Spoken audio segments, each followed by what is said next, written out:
حضرت علی رضی اللہ تعالیٰ عنہ کے زمانے میں 3 لوگوں نے مل کر منڈی سے اونٹ خریدے۔ انہوں نے آپس میں یہ فیصلہ کیا کہ ہم تمام پیسوں کو جمع کرتے ہیں اور پیسے جمع کر کے منڈی سے اونٹ خریدتے ہیں، پھر ان اونٹوں کو اپنے رقم کے تناسب سے اپنے رقم کے حصوں کے مطابق تقسیم کریں گے۔ اب ان لوگوں نے رقم جمع کی اور رقم کچھ اس طرح تھی کہ ٹوٹل رقم جتنی جمع ہوئی اس رقم کا آدھا حصہ ایک شخص کا تھا، 1/3 حصہ دوسرے شخص کا تھا اور اس رقم کا 9واں حصہ تیسرے شخص کا تھا۔ ان لوگوں نے اس مشترکہ رقم سے منڈی سے جو اونٹ خریدے تو ان کو اس رقم کے 17 اونٹ ملے۔ اب یہ منڈی سے اونٹ لے کر گھر پہنچے اور پھر انہوں نے ارادہ کیا کہ ان اونٹوں کو تقسیم کریں، لیکن مسئلہ یہ درپیش آیا کہ 17 اونٹوں کو کس طرح تقسیم کریں۔ اب جس کی رقم آدھی ہے تو اس کو آدھے اونٹ ملنے چاہیے، جس کی رقم 1/3 ہے تو اس کو 1 حصہ ملنا چاہیے، یعنی تیسرا حصہ ملنا چاہیے، اور جس کا 9واں حصہ ہے تو ان اونٹوں کا 9واں حصہ اسے ملنا چاہیے۔ لیکن یہاں پر مشکل یہ تھا کہ 17 اونٹوں کو آدھا کیسے کریں، ان کی 1/3 کیسے نکالیں، ان کا 9واں حصہ کیسے بنائیں۔ ان لوگوں نے کافی آپس میں بحث مباحثہ اس کا حل نکالنے کی کوشش کی، لیکن کوئی معقول حل نہ نکال سکے۔ مختلف لوگوں کے پاس گئے، مختلف دانشوروں کے پاس گئے کہ وہ ان کے درمیان فیصلہ کریں۔ کافی سارے لوگوں نے ان کی باتوں کو سنا، کافی اس پر غور و فکر کرنے کے بعد کئی لوگوں نے ان کو مشورہ دیا کہ تم 1 اونٹ بیچ دو، 16 اونٹوں کو تقسیم کرو، اس اونٹ کی رقم بیچ کر فروخت کر کے اس کی رقم اپنے اپنے حصوں کے تناسب سے تقسیم کرو۔ بعض لوگوں نے ان کو مشورہ دیا کہ مزید اسی طرح رقم ملا کر ایک اور اونٹ خرید لو اور 18 اونٹوں کو تقسیم کرو، کیونکہ یہ 17 اونٹ اس طرح تقسیم نہیں ہو سکتے جس طرح تمہاری رقم کے حصے ہیں۔ تو ان کو کسی نے مشورہ دیا کہ تم باب علم یعنی حضرت علی رضی اللہ تعالیٰ عنہ کے پاس کیوں نہیں چلے جاتے؟ اس مسئلے کا کوئی نہ کوئی حل اگر ہوگا تو وہ صرف حضرت علی ہی بتا سکتے ہیں۔ تو یہ تینوں دوست مل کر حضرت علی رضی اللہ تعالیٰ عنہ کے حضرت علی رضی اللہ تعالیٰ عنہ کے پاس آئے اور حضرت علی رضی اللہ تعالیٰ عنہ کو پورا ماجرا، پورا واقعہ سنایا۔ تو حضرت علی رضی اللہ تعالیٰ عنہ نے ان کو کہا کہ اس مسئلے کا حل موجود ہے، یہ کوئی مشکل کام نہیں ہے، یہ مسئلہ 2 منٹ میں حل ہو سکتا ہے۔ تو انہوں نے عرض کیا کہ یا علی رضی اللہ تعالیٰ عنہ، پھر آپ ہمارے درمیان یہ مسئلہ یا فیصلہ کر دیں، اس مسئلے کا حل نکالیں۔ آپ نے ان کو کہا کہ پہلے تم جاؤ ان اونٹوں کو لے کر آؤ۔ وہ تینوں گئے اور اپنے اونٹ لے کر آئے، ان اونٹوں کو انہوں نے وہاں پر باندھا اور حضرت علی نے اپنے غلام کو کہا کہ تم جاؤ ہمارا اونٹ جو ہے اس کو بھی لے کر آؤ اور ان اونٹوں کے ساتھ باندھ دو۔ غلام گیا حضرت علی کا اونٹ لے کر، اس نے ان 17 اونٹوں کے ساتھ اس کو بھی باندھ دیا۔ اب اونٹ ہو گئے 18۔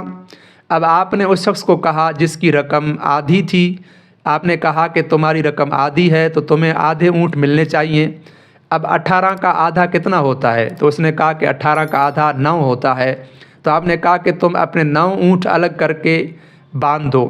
اس شخص نے 9 اونٹ ان اونٹوں سے الگ کر کے الگ باندھ دیے۔ اس کے بعد آپ نے اس شخص کو کہا جس کی رقم 1/3 تھی، آپ نے کہا کہ 18 کی 1/3 کتنی ہوتی ہے؟ تو اس نے کہا کہ 18 کی 1/3 6 ہوتے ہیں۔ تو آپ رضی اللہ تعالیٰ عنہ نے اس شخص کو کہا کہ تم اپنے 6 اونٹ الگ کر کے الگ باندھ دو۔ اب اس نے 6 الگ کر دیے، اب 9 اور 6 15 ہو گئے۔ اب آپ نے تیسرے شخص کو کہا کہ تمہارا حصہ کتنا ہے؟ اس نے کہا میرا حصہ ٹوٹل رقم کا 9واں حصہ تھا۔ تو آپ نے فرمایا کہ 18 کا 9 کتنا ہوتا ہے؟ کہا کہ 18 کا 9 2 ہوتا ہے۔ تو آپ نے فرمایا کہ تم اپنے 2 اونٹ الگ کر دو۔ اس طرح کیا ہوا، پہلے شخص نے 9 یعنی آدھا، دوسرے نے 6 یعنی 1/3، تیسرے نے 2 یعنی 9واں حصہ۔ اب یہ کل ملا کر 17 اونٹ بنتے تھے۔ اب یہ 17 اونٹ انہوں نے آپس میں لے لیے اور جو حضرت علی کا اپنا اونٹ تھا، آپ نے اپنے غلام کو کہا کہ یہ ہمارا اونٹ لے کر جاؤ، دوبارہ اپنی جگہ پر باندھ دو۔ حضرت علی کا یہ فیصلہ سن کر دیکھ کر وہ تینوں دنگ رہ گئے کہ کس طرح حضرت علی نے ہمارے درمیان فیصلہ کیا، اس میں کوئی نزاعی شکل نہیں ہوئی اور حضرت علی رضی اللہ تعالیٰ عنہ کا اپنا اونٹ بھی بچ گیا اور ہمارے اونٹ اچھے طریقے سے ہمارے درمیان تقسیم ہو گئے۔ اور تینوں نے حضرت علی کو سلام کیا اور آپ کے ہاتھوں کا بوسہ دیا اور خوشی خوشی گھر روانہ ہوئے۔ ایک اور فیصلہ اس طرح لاجواب حضرت علی رضی اللہ تعالیٰ عنہ کا کہ تفسیر قرطبی میں علامہ قرطبی نے اس واقعے کو لکھا ہے کہ حضرت علی رضی اللہ تعالیٰ عنہ کو جب حضور اکرم صلی اللہ علیہ وآلہ وسلم نے یمن کا قاضی بنا کر بھیجا تو آپ جب یمن پہنچے تو آپ کئی دن کئی عرصہ تک وہاں قاضی رہے۔ ایک مرتبہ وہاں یہ ہوا، وہاں کچھ دیہاتوں میں بڑے خونخوار شیر آیا کرتے تھے جو جانوروں پر انسانوں پر حملہ کرتے تھے۔ تو وہاں لوگ کیا کرتے، جنگل میں کسی جگہ پر ایک بڑا گھڑا کھود کر کسی طرح شیر کو اس کے اندر گرا کر پھر اس کا شکار کرتے تھے۔ تو ایک مرتبہ ایک شخص نے ایک بہت بڑا گھڑا کھودا، ایک کھڈا کھودا، اس کے اندر شیر کو گرانے کا ارادہ کیا۔ ایک دن کے بعد 2 شیر اس کے اندر آ کر پھنسے اور لوگ بڑی تعداد میں وہاں جمع ہو گئے، لوگوں کی بھیڑ ہو گئی شیروں کو دیکھنے اور ان کا شکار کو دیکھنے کے لیے جمع ہوئے۔ اس کنویں، اس جو ہے گھڑا تھا، اس کے کناروں پر کافی ہجوم جمع ہو گیا۔ تو اس طرح شیر اندر سے دھاڑنے لگے، ان کی دھاڑ کی وجہ سے ایک بدک پیدا ہوئی اور لوگ جو ہے رش کرنے لگے۔ تو کیا ہوا، ایک شخص کا پاؤں پھسلا اور وہ جو ہے گھڑے میں گرنے لگا۔ اب گرتے گرتے اس نے اپنے آپ کو بچانے کے لیے ایک دوسرے شخص کا ہاتھ تھاما۔ نتیجہ کیا ہوا کہ اس کو بھی اپنے ساتھ گرانے لگا۔ اب دوسرا شخص جب گر رہا تھا اس نے بھی سوچا کہ میں کسی طرح کسی کا ہاتھ پکڑ کر خود کو بچا لوں۔ اس نے کیا کیا، تیسرے شخص کا ہاتھ پکڑا۔ نتیجہ کیا ہوا کہ وہ تیسرے شخص کو بھی ساتھ گرانے لگا۔ اب تیسرے شخص نے دیکھا کہ میں بھی گر رہا ہوں تو اس نے کیا کیا، جلدی جلدی میں چوتھے شخص کا ہاتھ پکڑا۔ اسی طرح ایک دوسرے کا جلدی جلدی میں انہوں نے ہاتھ پکڑا اور نتیجہ یہ ہوا کہ پہلے شخص کے ساتھ مزید 3 شخص جو ہے وہ اس کنویں میں گر گئے، اس گڑھے میں گر گئے اور دیکھتے ہی دیکھتے شیروں نے ان کے اوپر حملہ کیا اور وہ لقمۂ اجل بن گئے۔ اب جب تینوں قتل ہو گئے، مر گئے، تو ان کے جو ورثاء تھے ان کے درمیان بحث ہوا، اختلاف ہوا، نزاعی شکل پیدا ہوئی کہ ان کا خون کس کے اوپر ہوگا اور دیت کا کیا طریقہ ہوگا۔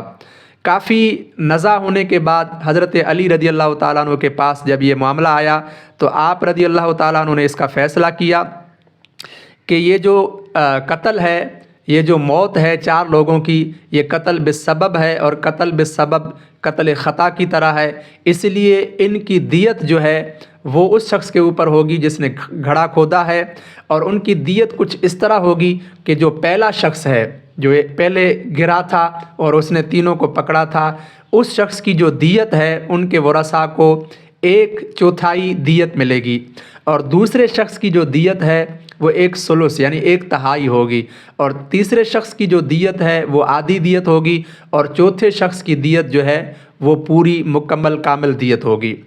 اب آپ نے یہ فیصلہ کیا اور یہ مسئلہ حل ہو گیا، اور حضور اکرم صلی اللہ علیہ وآلہ وسلم کے پاس جب یہ فیصلہ پہنچا، آپ کو لوگوں نے بتایا، تو آپ صلی اللہ علیہ وآلہ وسلم نے حضرت علی کے فیصلے کو سراہا اور حضرت علی رضی اللہ تعالیٰ عنہ کے فیصلے کی تصویب فرمائی۔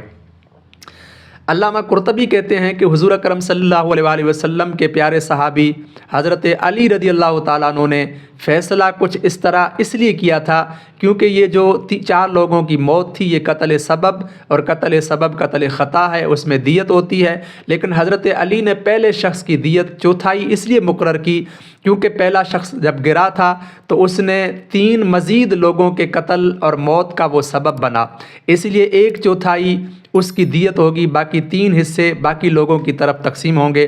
اسی طرح جو دوسرا شخص تھا اس کی دیت 1/3 ہوگی کیونکہ وہ اپنے ساتھ 2 مزید لوگوں کے موت کا سبب بنا، اور جو تیسرا شخص تھا اس کی آدھی دیت اس لیے ہوگی کیونکہ وہ شخص اپنے ساتھ ایک اور شخص کے موت کا سبب بنا، لیکن آخری جو شخص تھا اس نے چونکہ کسی کو نہیں پکڑا، وہ کسی کے موت کا سبب نہیں بنا، اس لیے اس کی دیت کامل ہوگی۔ آپ نے اپنی تفسیر میں یہ واقعہ لکھا، بڑا عجیب و غریب واقعہ، لاجواب واقعہ۔